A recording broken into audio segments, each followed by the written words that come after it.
The Lin startup Eric রাইসের লেখা একটি বিখ্যাত বই যা উদ্যোক্তা ও উদ্ভাবনের ক্ষেত্রে উল্লেখযোগ্য প্রভাব ফেলেছে। এই বইটি একটি কাঠামোবদ্ধ বৈজ্ঞানিক পদ্ধতি তুলে ধরেছে যা সফল স্টার্টআপ তৈরির এবং পরিচালনার জন্য প্রয়োজনীয়।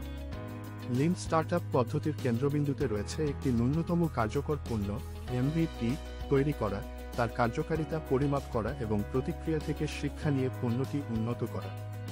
এই পদ্ধতি পণ্য উন্নয়ন চক্র সংক্ষিপ্ত করে, ব্যবসায়িক মডেল টেকসই কিনা তা আবিষ্কার করে এবং ব্যর্থতার ঝুঁকি কমায়। লিন স্টার্টআপের পরিচিতি। লিন স্টার্টআপ পদ্ধতি লিন ম্যানুফ্যাকচারিং নীতির দ্বারা অনুপ্রাণিত, যা বর্জ্য কমানোর, উৎপাদন দক্ষ করার এবং গ্রাহকদের জন্য সর্বাধিক মান তৈরি করার উপর গুরুত্ব দেয়। এরিক রাইস যাচাইকৃত শিক্ষার ধারণা তুলে ধরেছেন, যা পরীক্ষার মাধ্যমে স্টার্টআপগুলো তাদের অনুমান যাচাই করে। উদাহরণস্বরূপ, ড্রপবক্স প্রথমে একটি সাধারণ ডেমো ভিডিও দিয়ে তাদের ধারণা যাচাই করেছিল, যা ব্যবহারকারীর আগ্রহ পরিমাপ করে বড় বিনিয়োগের আগে পরীক্ষা করা হয়েছিল। যাচাইকৃত শিক্ষা লিন স্টার্টআপ পদ্ধতির মূল উপাদান।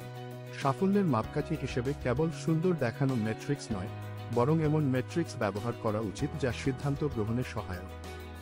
এয়ারবিএনবি শুরুতে পূর্ণাঙ্গ প্ল্যাটফর্ম তৈরি করেনি, বরং একটি সাধারণ ওয়েবসাইট তৈরি করে এবং ব্যক্তিগতভাবে তাদের নিজস্ব অ্যাপার্টমেন্ট তালিকাভুক্ত করে বাজারের চাহিদা পরীক্ষা করে। Build measure learn feedback loop, এই লুপটি লিন স্টার্টআপ প্রক্রিয়ার মূল উপাদান। উদ্যোক্তারা তাদের পণ্যের একটি প্রাথমিক সংস্করণ এমভিপি তৈরি করে, তার কার্যকারিতা মাপে এবং ডেটা ভিত্তিতে পিভট বা ধৈর্য ধরে থাকে কিনা শিখে। উদাহরণস্বরূপ, ইনস্টাগ্রাম একটি লোকেশন বেসড সোশ্যাল নেটওয়ার্ক হিসেবে শুরু হয়েছিল, যা পরবর্তীতে ব্যবহারকারীর আচরণের উপর ভিত্তি করে শুধুমাত্র ফটো শেয়ারিংয়ে কেন্দ্রীভূত হয়েছিল। মিনিমাম ভিয়েবল প্রোডাক্ট এমভিপি, একটি মিভিপি হল পণ্যের সেই প্রাথমিক সংস্করণ যা কম প্রচেষ্টার মধ্যে সর্বাধিক যাচাইকৃত শিক্ষা সংগ্রহ করতে সক্ষম। জ্যাপোস তাদের ধারণা পরীক্ষা করার জন্য স্থানীয় দোকান থেকে জুতার ছবি পোস্ট করে এবং অর্ডার পাওয়ার পরে সেগুলো কিনে তাদের ব্যবসায়িক মডেল যাচাই করেছিল। কার্যকর মেট্রিক্স বনাম ভ্যানিটি মেট্রিক্স, কার্যকর মেট্রিক্স এমন অন্তর্দৃষ্টি প্রদান করে যা সিদ্ধান্ত নিতে সহায়ক এবং সুনির্দিষ্ট উন্নতিতে সহায়তা করে, যেখানে ভ্যানিটি মেট্রিক্স দেখতে ভালো লাগে কিন্তু কর্মযোগ্য পরবর্তী পদক্ষেপে সহায়তা করে। টুইটার প্রাথমিক দিনগুলোতে কেবল সাইন আপ সংখ্যার পরিবর্তে ব্যবহারকারী সম্পৃক্ততা এবং ধরে রাখার হারকে কেন্দ্র করে কার্যকর মেট্রিক্সে ফোকাস করেছিল। পিভট বা ধৈর্য ধরা, স্টার্টআপগুলোকে প্রতিক্রিয়া ভিত্তিতে দিক পরিবর্তন করতে হবে বা তাদের বর্তমান কৌশল চালিয়ে যেতে হবে। উদাহরণস্বরূপ, স্ল্যাক একটি গেমিং কোম্পানি হিসেবে শুরু হয়েছিল এবং দলীয় যোগাযোগ সরঞ্জামে ফোকাস করার জন্য পিভট করেছিল যখন তারা উপলব্ধি করেছিল তাদের অভ্যন্তরীণ চ্যাট টুলের বাজার সম্ভাবনা বেশি। ইনোভেশন অ্যাকাউন্টিং, এটি কঠোর পরিমাপ এবং জবাবদিহিতার মাধ্যমে উদ্ভাবনের জটিল প্রক্রিয়া পরিচালনা করে। এটি এমন মূল মেট্রিক্স শনাক্ত করার উপর গুরুত্ব দেয় যা ব্যবসায়িক লক্ষ্যগুলির সাথে সঙ্গতিপূর্ণ। উদাহরণস্বরূপ, ইনটুইট নতুন পণ্য আইডিয়াগুলির অগ্রগতি ট্র্যাক করতে ইনোভেশন অ্যাকাউন্টিং ব্যবহার করে একটি সিরিজ পরীক্ষার মাধ্যমে সিদ্ধান্ত নেয় কোন আইডিয়াগুলিকে আরও এগিয়ে নিয়ে যাওয়া উচিত। নিরবচ্ছিন্ন স্থাপন কন্টিনিউয়াস ডিপ্লয়মেন্ট, এই পদ্ধতিটি প্রায়শই পণ্য প্রকাশ করে এবং প্রতিক্রিয়া সংগ্রহ করে। উদাহরণস্বরূপ, ফেসবুক প্রতিদিন একাধিকবার কোড পরিবর্তন স্থাপন করে ব্যবহারকারীর অভিজ্ঞতা উন্নত করতে বাস্তব সময়ের প্রতিক্রিয়া ভিত্তিতে। লিন চিন্তা গ্রাহকদের জন্য কম সম্পদ ব্যবহার করে বেশি মূল্য তৈরি করার উপর ফোকাস করে। টয়োটা লিন ম্যানুফ্যাকচারিংয়ের অগ্রদূত, ধারাবাহিকভাবে তাদের প্রক্রিয়াগুলি পরিমার্জিত করে বর্জ্য নির্মূল এবং দক্ষতা উন্নত করে, যা স্টার্টআপগুলির জন্য তাদের পণ্য উন্নয়ন প্রক্রিয়ায় অনুসরণ করার উদাহরণ তৈরি করে। গ্রাহক উন্নয়ন, স্টার্টআপগুলোকে সরাসরি যোগাযোগ এবং পুনরাবৃত্তি পরীক্ষার মাধ্যমে তাদের গ্রাহকদের চাহিদা বোঝার উপর ফোকাস করতে হবে। উদাহরণস্বরূপ, ড্রপবক্স তাদের পণ্য পরিমার্জনের জন্য ফোরাম এবং প্রতিক্রিয়া সেশনগুলির মাধ্যমে সরাসরি ব্যবহারকারীদের সাথে জড়িত হয়েছিল। স্প্লিট টেস্টিং, এটি দুটি সংস্করণের ওয়েব পেজ বা পণ্যের তুলনা করে কোনটি ভালো কাজ করে তা দেখতে। উদাহরণস্বরূপ, গুগল টেস্টিং ব্যবহার করে তাদের সার্চ অ্যালগরিদম থেকে শুরু করে বিজ্ঞাপন লিঙ্কের রং পর্যন্ত সবকিছু অপটিমাইজ করে, নিশ্চিত করে যে এমনকি ছোট পরিবর্তনও ব্যবহারকারীর ডেটা দ্বারা যাচাই করা হয়। স্প্লিট টেস্টিং, এটি দুটি সংস্করণের ওয়েব পেজ বা পণ্যের তুলনা করে কোনটি ভালো কাজ করে তা দেখতে।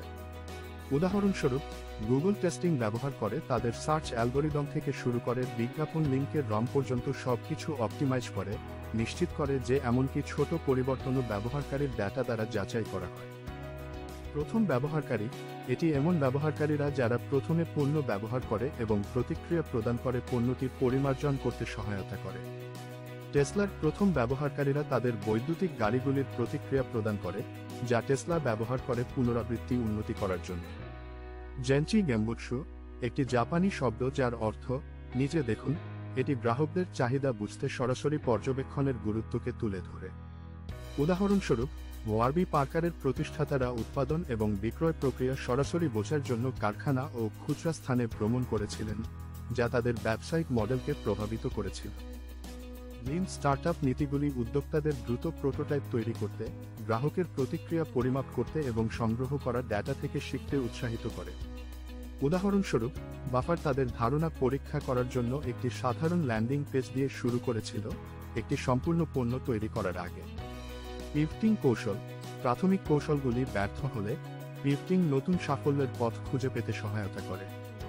উদাহরণস্বরূপ, ইনস্টাগ্রামের বুলবন থেকে ফটো শেয়ারিংয়ের উপর ফোকাস করা একটি ক্লাসিক উদাহরণ যে ফোকাস পরিবর্তন কিভাবে উল্লেখযোগ্য সাফল্যের দিকে নিয়ে যেতে পারে।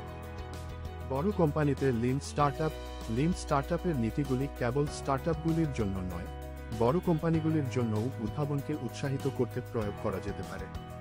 উদাহরণস্বরূপ, জেনারেল ইলেকট্রিকের ফাস্টওয়ার্কস প্রোগ্রাম নতুন পণ্য এবং পরিষেবাগুলি বিকাশের গতি বাড়াতে লিন স্টার্টআপ পদ্ধতি ব্যবহার করে। উদ্যোক্তা হিসাবে ব্যবস্থাপনায় এরিক রাইস যুক্তি দেন যে উদ্যোক্তা হওয়ার জন্য একটি অনন্য ব্যবস্থাপনা পদ্ধতির প্রয়োজন, যা প্রচলিত ব্যবসা ব্যবস্থাপনার থেকে আলাদা। উদাহরণস্বরূপ, এরিক স্মিথ গুগলে উদ্ভাবনী প্রকল্পগুলি পরিচালনা করতে লিন স্টার্টআপ নীতিগুলি বাস্তবায়ন করেছিলেন, যা জিমেইল এবং গুগল ম্যাপসের মতো সফল পণ্যগুলিতে নিয়ে যায়। অনুমান পরীক্ষা, স্টার্টআপগুলো তাদের ব্যবসায়িক ধারণাগুলিকে পরীক্ষার জন্য অনুমান হিসাবে বিবেচনা করা উচিত। উদাহরণস্বরূপ, এয়ারবিএনবি পরীক্ষা করেছিল যে লোকেরা তাদের বাড়িগুলি অপরিচিতদের কাছে ভাড়া দিতে ইচ্ছুক কিনা, একটি সাধারণ ওয়েবসাইট তৈরি করে এবং তাদের নিজস্ব অ্যাপার্টমেন্টগুলি তালিকাভুক্ত করে। স্কেলিং এবং বৃদ্ধি, একবার একটি স্টার্টআপ পণ্য বাজার ফিট খুঁজে পেলে, এটি লিন স্টার্টআপ নীতিগুলি ব্যবহার করে দক্ষতার সাথে স্কেল করতে পারে। উদাহরণস্বরূপ, স্পটিফাই তাদের সঙ্গীত স্ট্রিমিং পরিষেবা স্কেল করতে লিন পদ্ধতি ব্যবহার করেছিল এবং ব্যবহারকারীর প্রতিক্রিয়ার ভিত্তিতে ধারাবাহিকভাবে ব্যবহারকারীর অভিজ্ঞতা পরিমার্জিত করেছিল।